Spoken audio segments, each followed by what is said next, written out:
يمكن ده يا جماعة يكون أكتر فيديو أنتوا طلبتوه، إزاي نقدر نتحكم في محتوى الفيسبوك اللي بيظهر لنا، والأخص محتوى الريلزات اللي هي بتظهر غصب عننا للأسف الشديد.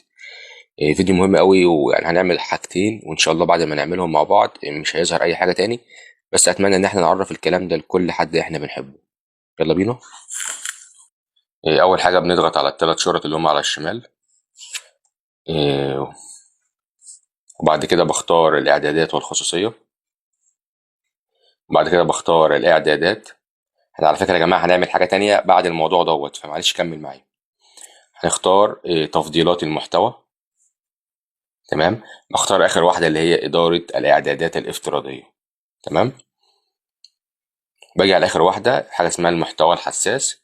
هي معمولة افتراضي، انت بتغيرها، بتضغط عليها، بتخليها عرض أقل. هيقول لك بيقول لك ان انت خلي بالك انت الحاجات دي مش هتظهر لك، اللي هي محتوى فيه ايحاءات جنسيه وبعض عناصر طبعا. هو بيقول لك انت هتعمل كده، تقول له موافق. بس كده. في حاجه تانية هنعملها برضو علشان خاطر نقلل خالص او نمنع ظهور الريلزات والكلام ده كله. تمام. بس انا بالمره كده معلش عاوز اوريكم حاجه سريعه، عشان في ناس بتشتكي من ان باقه النت بتخلص بسرعه وكلام من ده.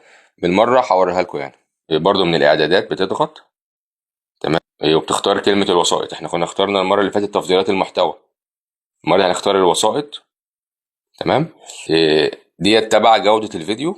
انت لو عملت تحسين بيخلي الفيديو جودته اعلى، فبيسحب نت اكتر. تعمل حاجة اسمها خيار توفير البيانات.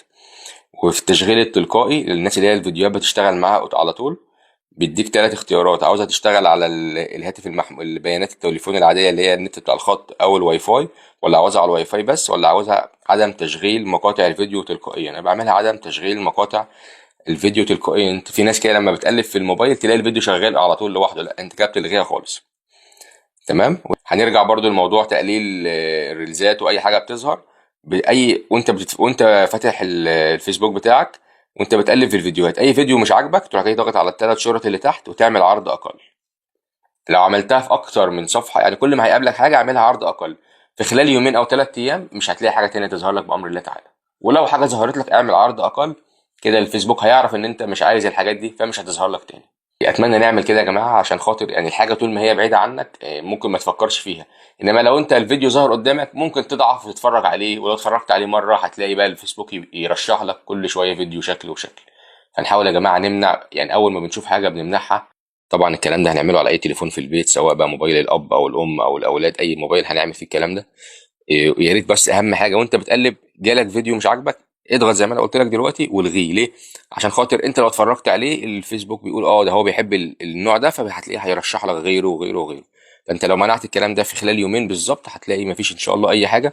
يا ريت الناس تعرفنا النتائج بتاعت الكلام دوت بقت كويسه معاهم ولا ايه الدنيا. واي حد عنده مشكله يكتب لنا في التعليقات، وان شاء الله نرد عليه. ربنا يبارك فيكم ويحفظكم، والسلام عليكم ورحمه الله وبركاته.